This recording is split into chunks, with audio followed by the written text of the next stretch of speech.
M-I-double-L-I. Y'all already know, man. Town TS, that nigga Kid Gunner, Teflon, you know, Telegram, shit.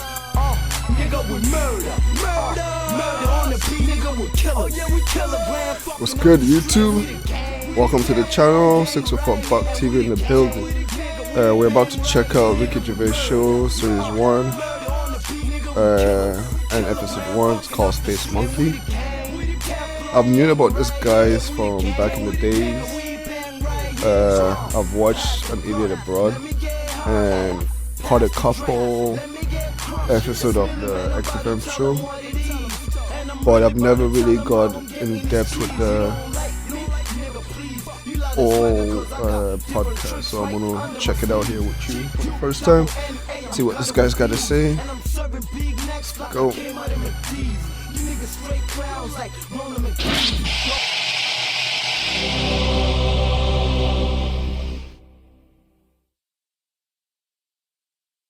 I've been a big fan of British comedy, so this is gonna be good. For the past few years, Ricky Gervais, Stephen Merchant, and karlpilkington have been meeting regularly for a series of pointless conversations. This is one of them. Testing. Is that all right? Hello and welcome to the Ricky Gervais Show with me, Ricky Gervais, Stephen Merchant. Hello. And the little round-headed buffoon that is karlpilkington. All right.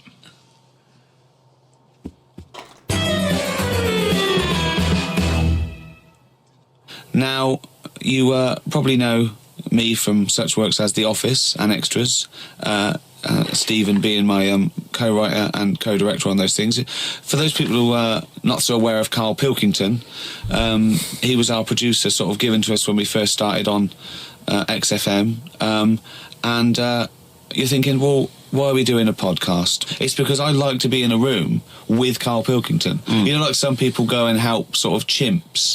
Do they? Yeah. Well, they go to the and jungles and things. Help out little sort of endangered Diane species. Fossey or whatever. Exactly. You're very much a Diane Fossey of the Manchester scene. Of the little bald mank world. And karlpilkington is an ongoing experiment for me, because I've seen him blossom from an idiot into an imbecile. And I want to see it through. Look at the way he's looking at us. Look at that. He's got a perfectly round head. And that's why I'm doing this podcast. Carl, what do you think about all this? Always having a go. It's just, I mean, we are living in that sort of era now, aren't we? Like, you need to be able to listen to stuff on demand when you want it and stuff. I know you're not a fan of the iPod in general, are you? Or any of the MP3 things? You're concerned? I'm warming to it. But this is what's amazing about Carl. Even though he's talking about things like MP3 players, computers, iPods, he sounds like he was found in a glacier and thawed out. Do you know what I mean? Yeah. And sort of taught to speak. We're a couple of high school guys who found him, and we're trying to ingratiate him in the gang, trying to pass him off as someone from the modern day. But my thing with iPods is, now, do we need them? Do you know what I mean? We're living in that era now where we have invented There's got to be most of the stuff that we need, and now we're just messing about. They said that in 1900. Someone actually said everything that's to be invented has already been invented. They said that in 1900, and how wrong were they? No, but what came out? At what point? What was invented in that year where they went, right, that's it now? The 20th century. Think what happened in the 20th century. Go on. TV, Planes. Yeah, but is that a good thing? Planes and that. Do you need a plane, really? Wouldn't it have been better if we all stuck where we should be instead of travelling about? War. Well, look, war's happening, isn't it? Because everyone's saying, well, now we can fly, we'll go over there. So there were no wars prior to the invention of the aeroplane? Not like there is today. Right. He somewhat has a point, though. Like, flying makes it a lot easier for us to go to other places to fight. Instead of fighting your neighbors, now you can fly across the world to go start a battle. Ships were there, but ships, imagine taking months and months to go fight a war compared to flying there, dropping a bomb and coming back. It makes some point there. Right. But what I'm saying is, the world's got smaller on it. Everyone's saying that. right? The way I was saying to you the other day, we now go to places where we shouldn't go.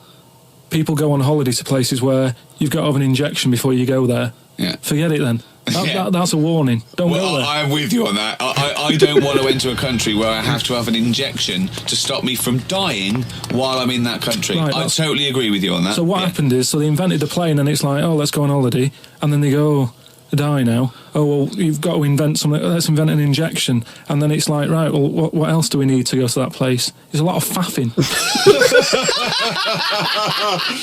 So what I'm saying is... Is that a place? A lot of faffing? What I'm saying is, Steve's travelled more than I have. You've been to, like, dangerous places. I've been to places where you need injections, yeah. Yeah, but why? Because it's fascinating, isn't it? Don't you not believe in that idea of travel broadens the mind? It makes you experience other ways of life, other ways of thinking. It just enriches you as a human being. That's the whole reason people go travelling. Well, since the invention of the telly, you don't have to go that far to see it. You're absolutely right. So there you go then. The telly was the 20th century, wasn't it? Yeah, it's pretty good. So where would you stop then? You'd stop making stuff now? Stop inventing stuff right now? If we're going to invent something, right, forget, like, the traditional way of people having kids, right? The way they, have it away in that. What do you mean? What do you mean? No, like the way that, we have kids and stuff.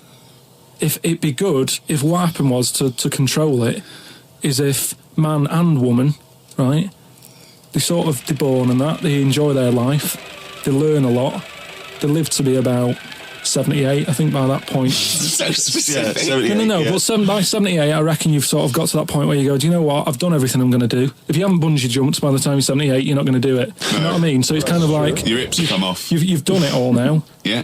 And then you die, right? So say if everyone had that, they live to be 78, but then just as you die, you have a little baby inside you, and as you die, your life carries on. What? Sorry, how is this happening? Sorry, are you mental? No, but don't you think... I mean, what? I've never heard such drivel. You're saying that, but if Newton said it, you'd go, interesting. That's what annoys me. The point is, Carl, he never would. No, He'd never say it. That's the point. If you never say it, I don't understand what you're talking about there. How was it? How is there a little baby in a 78-year-old? No, what I'm saying is it's like an apple, where the apple grows and it's got its little baby pips in it, and the apple goes and the seeds are planted and a new one's born. But that's what happens. But that is what reproduction is. Yeah, but I'm saying babies aren't being born left, right and centre. It's controlled so that as someone dies, someone's born.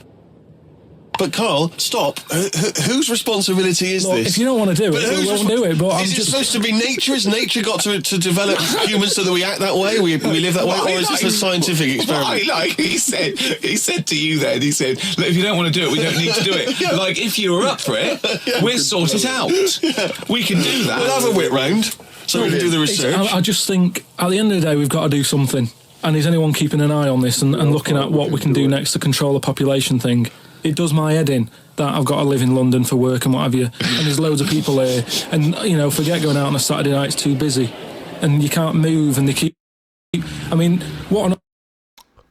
I love the way Carl thinks, though. He doesn't think like a regular person. That's one thing I've always liked about him, watching him from the Idiot Abroad. It doesn't think like a regular person. It's fucking hilarious. What annoys me about London. So your solution is that 78-year-old women have little babies inside them, and as they slip away into death, the little babies... And how is that baby then raised? Who looks after the baby? Because it's a pretty good system, having a baby while you're young enough to look after that baby and make sure it lives to, reproductive age itself. I mean, that system's been working for years. Nature's sort of sorted it out. Natural selection and evolution sort of makes that a good model. But wait a minute, nature. Pop that on hold, because Karl Pilkington's got an idea. Yeah. It was just that's what it was, just an idea. Yeah, well, it was nonsense. But thank you for one it. of the worst ideas. I mean, it was the ramblings of someone you'd find by themselves in a hospital eating flies. This is the sort of thing you find when, if they find maybe a pamphlet or a booklet written by a psychopath. You know, someone, just before they went on a rampage and then turned the gun on themselves, they go through their possessions and they find a book and it's got weird drawings, women with knives in their face, and this kind of garbage. In fact, I saw a similar sort of theory written out on a wall, but it was written in shit. Exactly. Yeah. No, all I'm saying is, I think it's, you know, when people die normally, everyone's fed up about it, aren't they, and a bit down. But if when you pass away, you go, oh, we're going to miss Gladys or whatever, but then there's this new life brought in, it's almost like a bad news, good but news. you're talking about it like someone could pick this idea up and run with it. Like you've given them enough information to do it. How is this possible? Where does she get the baby from? Why does it grow? Why grow it in Gladys's belly? Why not have it in a drawer? But what I'm saying ready to go, just add water. I mean... Who looks after son of Gladys? There is no theory here. There's no... It's the ramblings of a madman. What I'm saying is, though, the body's always changing, innit? From caveman to now, or whatever.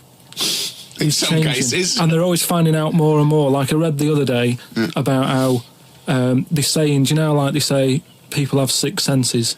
Yeah. There's loads more than that. Right, and there's this one. I say, show me that you've got one. No, right, and there's this one that's knocking about. Go on. That what it is. Say if I'm in a pub, right, and I'm just doing a crossword or whatever. Unlikely, but go on. And there's some woman who's walked in, right, and she's staring at me. Yeah. I know she's looking at me, and I look up and I look round, she's looking at me. Right. And they're saying that's a new sense that they found out from, like, you know, doing tests and what have you. Yeah, it's rubbish. And they're saying that's been around since like man and dinosaur was knocking about. They've stopped. No, they've explained it. I think it's safe to assume that, you know, that with your perfectly round head, people are always stopping and looking. No, but they explained you just know that there's probably going to be someone there if you get it right. They said it's from the time when, like, caveman was, like, wandering about, and he'd go, hang on a minute, and he'd look round, there's a dinosaur there or whatever, and he'd leg it. This is nonsense. I hate when people use the term when caveman was wandering around. Caveman and dinosaurs, they used to live together, yeah. Oh, that's the same era. Yeah. What have you been watching? Raquel Welch? What do you mean? Well, what do you mean caveman wandering, knocking around with a dinosaur? You know the Flintstones is only partly based on fact. Dinosaurs and man did not coexist. The dinosaurs had long gone before man arrived. Extinct. Kaput. You don't believe us? What, you don't believe because you've seen... Because you saw that film where they took pictures of lizards and magnified them and put them next to men in films so they looked like they were fighting. Yeah. No, but why couldn't that have happened? What is the film with Raquel Welch? A million years BC. A million years BC or something. A million years BC. Brilliant. Yeah. No, but... She had a sort of woolly mammoth bikini. Fact. But why wasn't the dinosaurs back then just like how we have dogs now, in a way? He's watching the Flintstones. He's thinking of the Flintstones. Yeah. That's what he's thinking. When he puts out the saber-toothed tiger. Yeah, and he mixes his concrete in a pelican. I just think that there must have been a crossover point. Why? Why did you say that? Why do you think there must have been a crossover point? Because if nothing was knocking about at any point, how did anything carry on? I know. Exactly. Why didn't Hitler meet Nero? It's weird, isn't it? There must have been a crossover. They must have met somewhere. They must have met at a party somewhere. They mixed in similar circles. Yeah. They must have bumped into... I can't believe it. Yeah, forget it. Oh. Well, now time for one of our regular features. Monkey News. Do the jingle. Monkey News. Oh, chimpanzee that Monkey News. What we're doing here is... Monkey News always have the wildest stories. I remember. What was it again? They used to have Knob News too, if I'm not mistaken. Right, is just giving you a bit of monkey news that's gone on, right, where a monkey's been involved in it. Good little story in that. Yeah. Are you familiar with the one that went into space? The first sort of thing they ever sent up there before man did it and all that. You see, this is what annoys me with it really. Armstrong gets all the glory, but do you know who went up there before before him. A monkey. Yeah. And what happened is they taught it what buttons to hit at the time that it needed to hit them. And the way they did this was like give it bananas. It was like hit the red button, and it hit the red button, they'd give it a banana. Right. And they go, right, reverse is the green one, hit the green one. And then they do that and go, there's a banana. And then they go, right, hit reverse, and it go and get a banana. Hit the red. So it was taking commands on like headphones. Right, but how were they Is giving that it the how you banana? learned to do radio? How were they giving it the banana? What do you mean?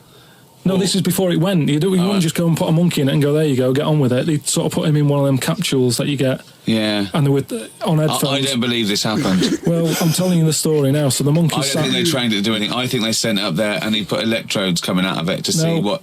It wasn't any of that. They did a thing like they do, like they can with animals. If you give something, like a treat, you can teach it how to do it. It's just like a dog, isn't it? It's called Pavlovian conditioning.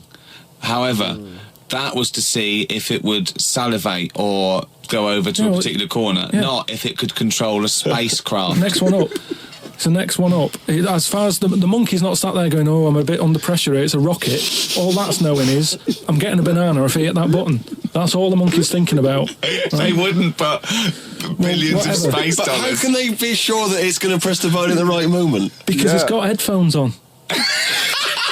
Come on, Carl. It's not like willy-nilly. It's not just like pop it in there and see. Who's that? What's to stop it from just hitting it any old time? Because it's a monkey and it's not a human. Because he's trained now.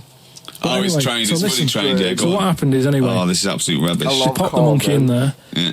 He's got his headphones on. They're going, right, hit the green one. And I think there's something there that a little banana comes out to keep the same. No, you're making this up. I'm not. It's the same. There's no way that they made a spacecraft that had a banana dispenser. Right, There's no way in this world that they made a spacecraft that could go into outer space, right? So what- so manned you're- so by a you're- monkey Don't mind me. with a banana dispenser. So you're saying that it's easy to send something up to space, but you don't believe there's a little banana machine? Right, okay, So on, Carl. it comes to the launch day. Monkeys sat in there. Everyone's ready. Bananas are stocked up and all the rest of it. They go, right, hit the green button. Right, and the rocket goes off and what have you. No, they would not make the monkey launch the rocket. Carl, you are living in a cartoon world. So the rocket goes off, right? This is absolute bollocks. It's all going well. I don't know It's what you're all- going to... It's not going well. it's going There's well. no way a monkey launched It's a going- rocket. There is no way a monkey launched a rocket, So you it's all idiot. going on. So they go and hit the left button, and it goes a The little bit left. left button. Right, so- Well-known spacecraft command. This is Houston. Hit the left button. Oh, brilliant. This is what happened in Apollo 13. Hit the left button. So it goes left. Yeah, it goes left. So it goes left, and it's going away. Left. It goes left. Yeah. No, the moon. You're going right. It goes for the moon. Everything's going well. Right. They get up there. It does whatever it does. Hit reverse. It comes back. Right. So then You are, honestly, you Forward, are brain dead. reverse, So it's You're like- one of the most right. stupid people that I would rather have the monkey drive listen. me home than you. So the thing is, so it lands back. Yeah. It does a good job and everything. It gets out. And It's sick of bananas. This is where it turns a bit sad, because after it's done that mission, right? Because it happened and it was all safe and everything, the next one would have been to send man. Right. So the monkey enjoyed it, and it was like, well, I want to do it again, right? But they were like, So how did they know that? How did they know just, it wanted to just the way it looked and what have you. It was like, Fuck off! Just the way it looked. You are a maniac. so the thing is, though, right? So after it had done that, it was on such a high, right? Yeah. It could never get that high again. Turned to drugs. There was nothing that it could do. Went on tour, did it? It sort of ended up killing itself. Because it could never get that buzz that it Right, got. that was absolute bollocks. None of that is true, except they sent a monkey into space, and I'll check that. Absolute drivel. So in your mind, it committed suicide. It went on a crazy bender, drinking drugs and women, and like then it does happen. You and hear then it was about found it, in you a hear about motel room. Monkey dead. I met Derek Acora the other week, oh yeah. right? Now, who's he? Which one's he? He's Is he a medium? He can contact the dead, is that right? he just chats to him and that, Sure. passes messages on. Nice of him. So I said, tell us something a bit weird and that. So he said, what do you want to know? I said, just something weird. So he goes, all right then. He said, here's one for you, right? And he said, there's this pub out in the country. And he said, there's this mug. Do you know those old mugs that they have? Where they used to like leave their own cup knocking Like a about, didn't they? Oh yeah. Tankard thing. Yeah. So there was one of them mugs in there, right? And everybody... Tankard, let's use a tankard if we've established a that. tankard, yeah. Because you're the only mug in this story. Right. Believing it all. High five. Great. So this tankard's knocking about, right? And everyone who's running the pub keeps going, I wish they'd stop leaving this tankard about, right? And they pick it up. It must be a pain. Having a tiny, small tankard in a pub, that must be a real grind. So every time they sort of picked it up and went, we'll have to wash that, and they popped it on a different sideboard. Next thing you know, that person who's touched it died, right? Sure. So They must have been getting through bar staff. they kept getting new staff and that, and they were like, what's the connection here? Right? What's the connection here? So they get a vicar in, Of course they do. and they go, look, there's a lot of weird stuff going on here. He believes everything they tell him. He's so gullible. This tankard, every time someone touches it, they die. So he said, leave it with me. He gets his special water out and what have you. He comes round, does a little prayer, sprinkles it. He goes, right, not a problem, don't worry about it. He picks it up, chucks it in the bin. Guess what? What? Dies in a crash on the way home. Because he picked it up. Well, but Carl, you're telling me this like it's fact, and I'm meant to go, that's amazing. Cora, he told me. Carl, I have no opinion of that story other than I'm pretty sure there was absolutely no connection between touching the tankard and him dying. That's all I'm sure It's of. not just him though, is it? I'm not going to even contest the chain of events. All I'm saying is there is no connection. There is no connection possible because I believe in logic and the laws of the universe. Yeah, but what I mean, you never pick up a vibe of... Like, I've got a mate, right, who he's living in this big stately home, right, and he's living in there now. He pays £100 a month. There's about 80 rooms. Gee. And it's this big stately house and what have you. And I went down there. He said, come down and have a look, right? And from outside, you go, this is brilliant. It's like something out of... like the Man of Born or something. You go, this is impressive. But then when you get in, it's like it's a wreck, and we go in, and all the floors are like a wreck and rotten and stuff. And I looked at the wall, and there was like a little piece of paper stuck on the wall, right? And I said, what's this here? So I wandered over, right? Got right up close to it, and somebody had wrote Somebody had roted. Oh. Somebody had roted. Right, go on, sorry. There's a little sign there, right? And I go up to it, and it says flies, right, with an arrow. Flies this way, Yeah. right? I think that's a bit weird. So I follow the arrow, right, which goes to this corner where there's a shelf, about 3,000 dead flies on it. Oh my God. Condom stuck on the top.